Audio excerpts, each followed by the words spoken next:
Tehillim of Psalms. And the obvious question that we can ask is, why have we gathered here today? I mean, obviously the answer is a given. But the question really is, if we are here to reflect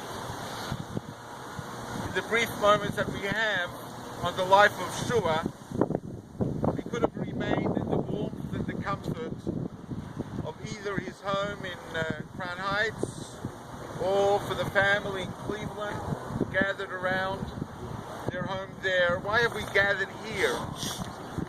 And Jewish mysticism, Kabbalah, explains that while it is true, and as we said at the funeral, that the soul returns to heaven based on the scriptures, but there is a part of the soul that remains eternally attached to the burial site.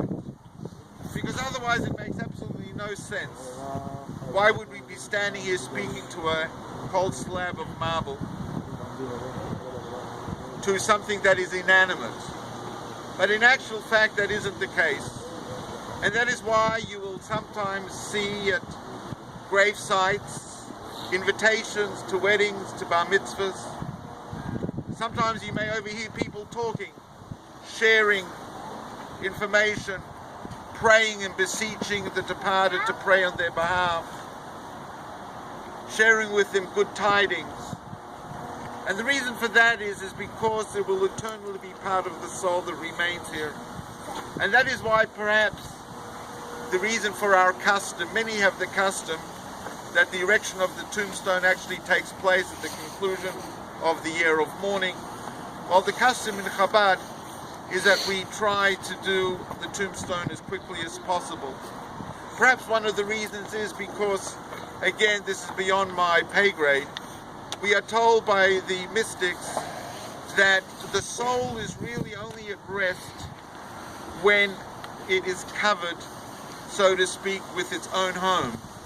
And that is one of the reasons why we erect a tombstone, in order for the soul to be at rest. Another reason why we write on the tombstone what we do, because as Jews, not only do we believe in the coming of the Mashiach, of the Messiah, something that we know that the Polankis are so passionate about and in every fiber of their body, but one of the faiths, one of the beliefs that we hold so strongly is in also the resurrection of the dead. That those who have passed away will return. And I can recall the Rebbe on an occasion when a young man in his 20s tragically passed away. The Rebbe at that gathering soon after said that it is true that we believe in the erection of the dead, and those that have passed away, the most recent, will come back the earliest. And we are told again by the mystics that when the departed return, they will read their name, they will see who they are, and they will read the name of their parents, they will see their life accomplishments. And therefore, in a sense, every time you go to a cemetery and you read an inscription on the tombstone, you are affirming our belief in the resurrection of the dead. And I'd like to briefly summarize what is written on the tombstone.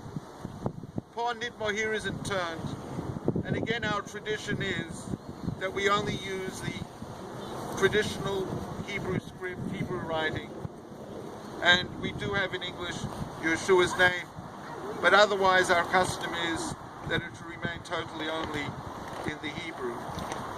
It is hard to encapsulate the life of somebody as great and grand as Shua was.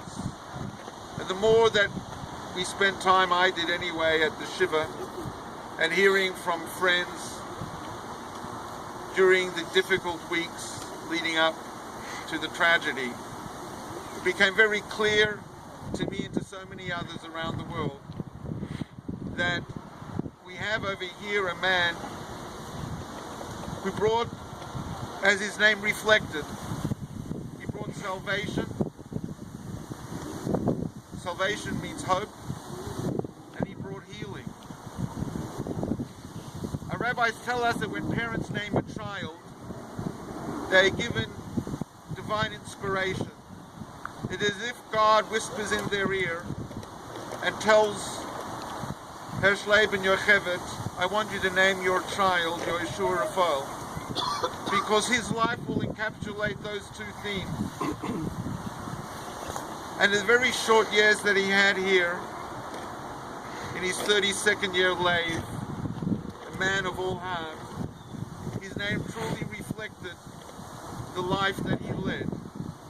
He was a Yehoshua, he was a salvation, he was a source of hope, he was a source of inspiration. He devoted his life to healing. Healing perhaps in the most challenging areas, and that is if you are a doctor and somebody breaks their arm, you put it in plaster, people know what's wrong with them, and they also know how long it'll take for them to heal. But Shua devoted his life to an area of medicine and health where more often than not you don't know that the person is actually suffering. You really also don't know how long it will take till the person is healed, and if he ever truly will be healed. So it's a challenging career, but is one which is rewarded with bringing hope to so many. And this is what he did.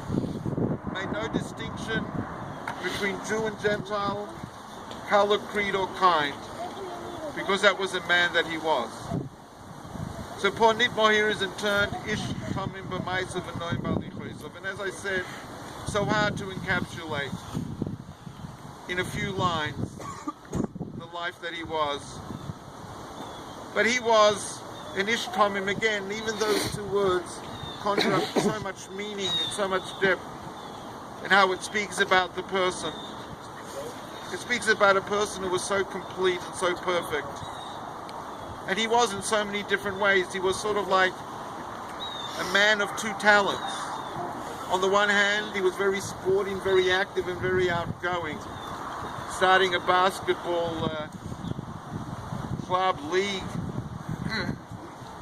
Being he married an Australian, I would have preferred a rugby league league, but he would do for the basketball. And usually people who are that talented in sport are not very sensitive, not very refined, and not very reflective. But at the same time he was. He was a very refined, a very reflective human being, a person who was seeking self-growth and self-development. So he was a tamim. He was, so to speak, an all-rounder in all of his actions. But a person can be like that, but at the same time be a rough individual, rough riding over everyone. But he wasn't like that. He was so pleasant. Just his smile would light up the room. People, as mentioned at Shiva, would gravitate towards him simply to bask and be in his presence. Bal mezek tov somav v'tov leiv. What a wonderful statement to make about a human being. And that is, he was a person who was happy. Goodness of heart, gladness of heart. He had a wonderful disposition about himself. And I'm sure as I'm saying these words, people are reflecting on, visualizing pictures of Shua in different aspects of his life, from those who knew him from the tender age to us, and myself, who, as I mentioned, at the Shiva only met him and didn't even know who he was on the day of his wedding. But he was a man of mezek tov, somat v'tov leiv. He just had this disposition, a wonderful sense about himself, and that was so apparent when so much of the staff, the medical staff, and the chief doctor came, and as somebody pointed out, tragically these people see tragedy and challenges and difficulties on a daily basis. And I find it hard to imagine that a man of such level of importance as the doctor was should actually go. I'm sure he would like to pay a Shiva call. But the fact that he came together with his wife, I think reflects that even without Shua being able to actively interact with him, that vibe and that strength and that spirituality was imminent, was present.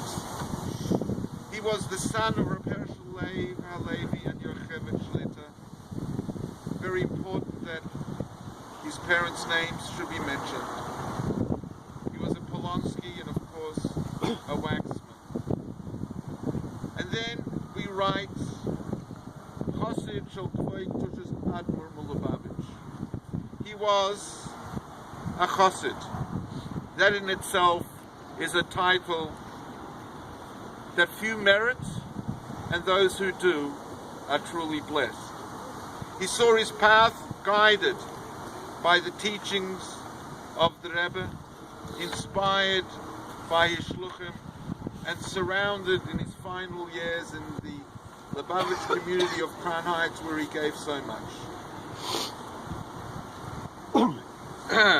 My eyesight isn't that great, but Baal Midos, okay, thank you. V'ayin Tova. He was a man of refined character, and at the same time, he was a man with a good eye. And I think this is an incredible character trait to have. What I mean by a good eye, well, my eyesight isn't all that great. But what it means is he only saw the good in people. No matter what situation or who he was surrounded by, he never saw negativity. Even though we see with the pupil of our eye, which is black, which is darkness, his pupils may have been black, but they only saw the light, they only saw the white. Oyev Ohu Al Habriyos. Oh, thank you. Umakarvan L'Torah. He was blessed because the Rebbe once said, if you know the letter Aleph, teach that to someone. He was blessed with great talent, but he didn't keep that talent to himself. He had this magnetic personality which endeared him to so many, and he was loved by so many. But he wanted to afford people the opportunity to bask in God's glory, to be present in that spiritual moment in time. And he did that. He brought them closer to God's teaching, but in such a wonderful manner, as somebody pointed out at Shiva. When he was dealing with, so to speak, teenagers who had fallen off the roadside, found themselves incarcerated, he would share with them a Hasidic story, somehow turning it and twisting it, in order for these individuals to find inspiration. He was able to relate to the Torah to the level that people were at, which is something, a unique talent that he had. Loma v'limud nigla v'chassidus v'chayis v'besafa brura.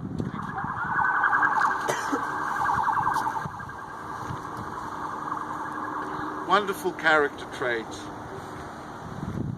You cannot give if you do not have. Oh, well, there are people who give who don't have, and they spout, in Yiddish we call it Narishkeiten, or Bubamasses. He gave authenticity. He could give authenticity because he had it, because he learnt it, because he studied. If something emanates from the heart, it permeates the heart. If somebody lives and loves something, then the other individual feels that. We just said over here that Shua loved to learn.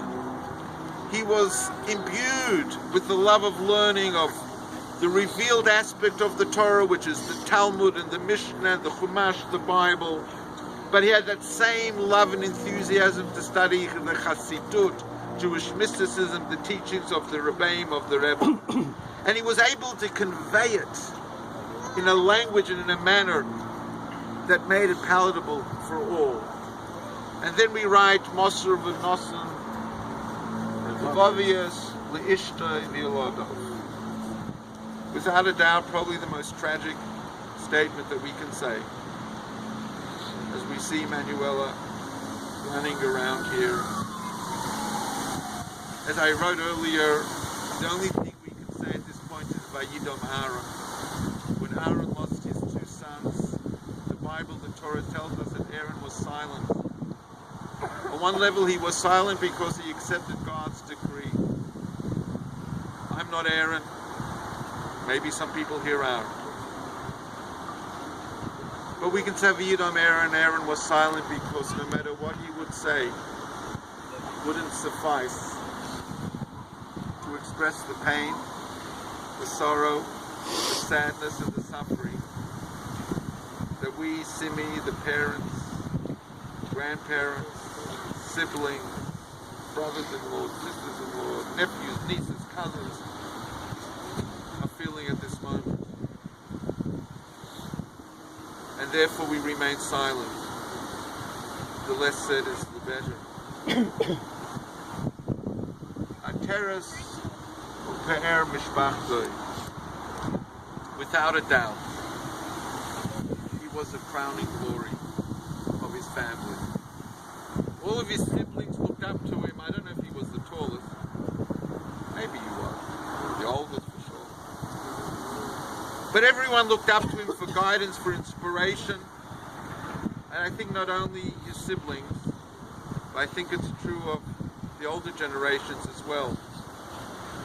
They knew that they had received a gift and perhaps unconsciously realized that gift would not be here as long as we had wished. And therefore they hung on to every word that he said, every act that he did, every smile that he gave. Noktev Meyomov ben Lamed Aleph Shana speaks for itself. His life was cut short. He was only 31. Yom Beis Mar Cheshvan, Yom Chof Mar Cheshvan, Hey Tovshin Ayin Ches. He passed away on no day that you pass away on can be considered auspicious. But on the Jewish calendar and the Chabad calendar, he passed away on the birth of the Rebbe who started the Tmimim, who started the yeshiva concept of Chabad that Shmuel was a member of. Yom Meledes, Vayutush Avram Rashab, Shmasei, Uvel Menachas, Berev Shabbos Kodesh, Lachar Chatzlois, very important final statement, and that is we wrote that he was interned on Erev Shabbat after midday. The significance for that is, again, it's brought down in Jewish writings, that if a person passes away after midday, he goes immediately to the Garden of Eden. And in Gan Eden, since he started there, so to speak, he remains there. I just want to conclude by saying one thought which I said at the Shiva, and I would like to say it here to everyone. And that is, I say to the Polankis, to the Waxmans, to the Gestetners, to the Barbers, we became united as family a number of years ago in far-flung Australia, in a place that you probably had never heard of, a place with this funny-sounding name,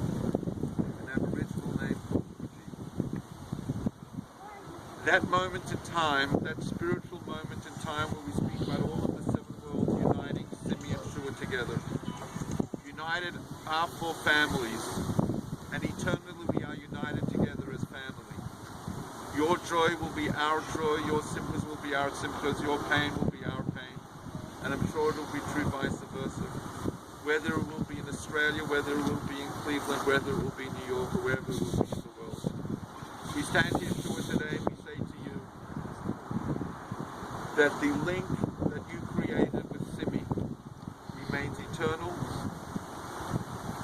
We commit as family, all four of families, to ensure the safety and the well-being, as you wrote, of your beloved wife Simi, your children, and future generations. Because what you've started, the gift that you gave the world, will remain with us eternally. eternally.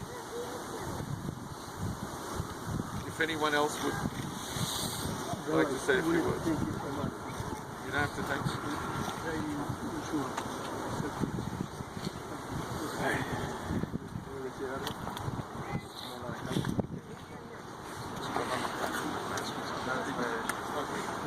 I'm going to share a thought that I shared this morning with Shlomo.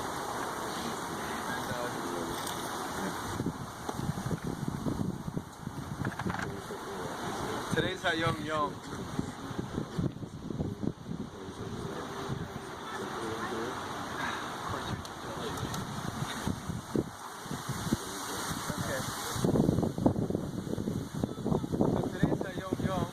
Talks about how everything is divine providence.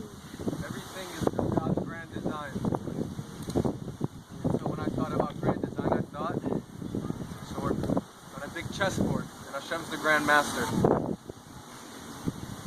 Kind of like in the Iliad, there is the character Troy. Troy is the greatest warrior. And every kingdom knew that if they had Troy within them when they went out to battle, then there was no way they wouldn't succeed. Greatest battles, the Israeli army knows that they send the greatest warriors first on the front of the line. Yehoshua was not only the Bekor, he was also the greatest warrior. However, also in the game of chess, if you've ever played, you have to sacrifice pieces in order to sometimes win the game. But then this morning I realized something. I told it to Mendy Alevsky. We're not playing chess, in fact we're playing checkers. Because in the game of checkers, what happens is that when you get to the end of the game, you get your pieces back on the board.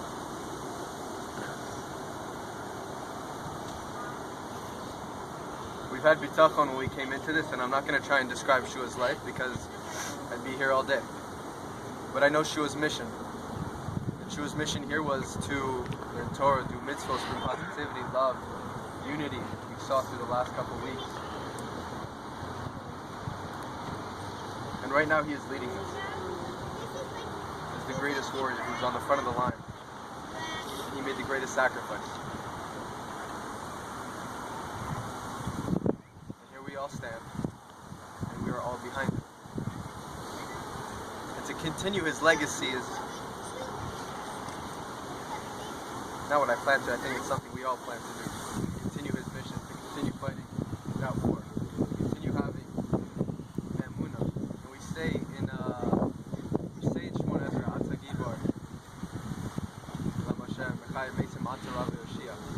Yehoshua's name. You are great, Hashem, who brings back the dead. You are great. Yehoshua, you are the greatest salvation.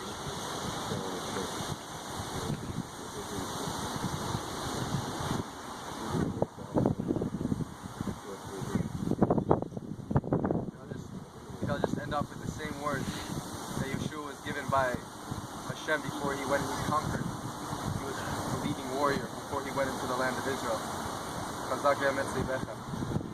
Be strong.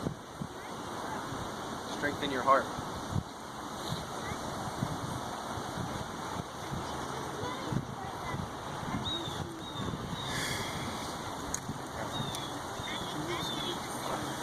Would anybody else like to say?